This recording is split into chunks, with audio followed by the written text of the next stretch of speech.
What's up guys, KJ from Rocket Ryan Network here, and today I just want to tell you all a theory about this current super arc that's been on my mind. You know that this arc has 8 universes fighting in the Tournament of Power, and as seen by Universe 9's timely demise, losing teams and their universes are automatically eradicated.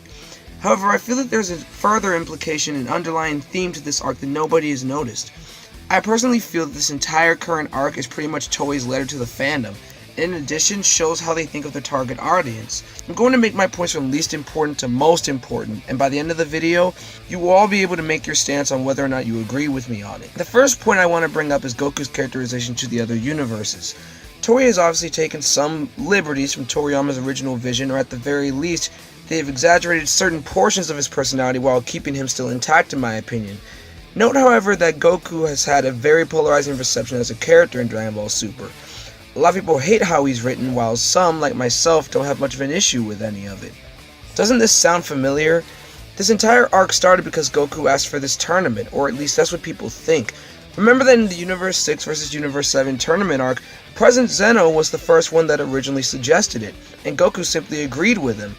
However, Goku in his excitement for the tournament and not at the time being aware of the stakes, waited in anticipation, kickstarting the entire arc off. Now, many people forget that Goku wasn't the original person to ask. Bearing that in mind, the other universes didn't know about that infinitesimal detail. Even still, these universes, Universe 11 especially, hate this Goku character. In fact, the only universe that has some level of neutrality towards Dragon Ball Super's Goku is probably Universe 6, whereas the only universe that knows him and doesn't hate him is Universe 7. I'm not here to debate whether Goku's character is good or bad in Dragon Ball Super, but from Toei's perspective here, they feel they're writing this character well.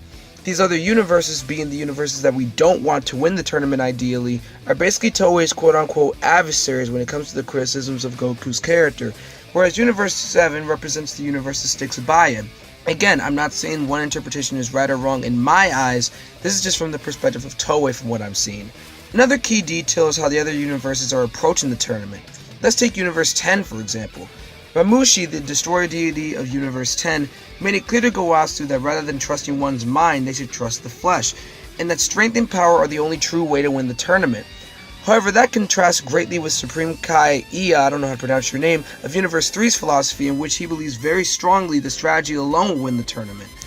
Every universe has a different way of thinking about it, and in a way, this is very close to how the fan base thinks about Dragon Ball's battles as a whole. Some power skill, some believe in thinking of fights in a very strategic way, and some think of it in a manner similar to that of literary analysis. And in every single fight, these clashing ideologies meet head on. What better way to exemplify this clashing aside from a huge tournament to decide the fate of literally everything? Aside from fight philosophy, this also plays a part in the controversial recruitment cycle. Most notably, Vegeta's reaction to Frieza being on the Universe 7 team blatantly representing a lot of the fan base when the news originally got leaked, myself being one of the few that were 100% excited. However, I'm going to go ahead and skip to my last, biggest point, Zeno. He exemplifies everything that Toei believes the Dragon Ball fan base, or at least their target audience. Zeno is the king of everything, but is also just a mere child in terms of mannerisms. This is Toei's target audience here.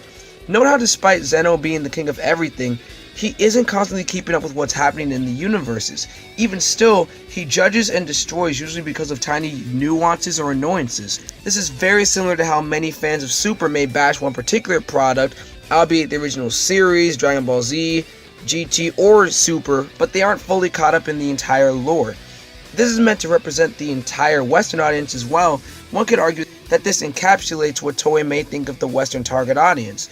That aside, let's talk about Future Zeno. Future Zeno is even more willing to destroy at a moment's notice despite not fully knowing Goku, Vegeta, or anyone that was fighting against Zamasu. I feel like bringing Future Zeno to the present represents that a new generation of Dragon Ball fans have spawned, even more critical than before because of increased age, but still having the same childlike excitement over Dragon Ball. Future Zeno, in addition, literally destroyed an entire timeline not because he was fond of Goku and wanted to help, but because he found Zamasu annoying. The fan base is a lot older now, and Toei is caught in between trying to please the past fans, that being present Zeno, and the older fans, that being future Zeno. However, both are equally ecstatic at any mention of Dragon Ball and can both be equally childlike in the aforementioned hype. The biggest clue, again, is that both Zenos are immortal children. Just think about that in reference to the target audience here.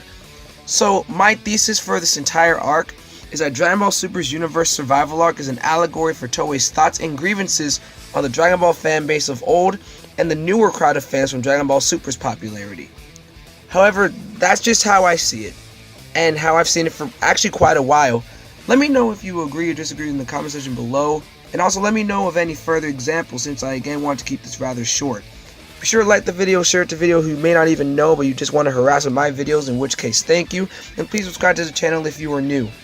With that being said, guys, I hope you all have an amazing day. Don't let anybody change who you are.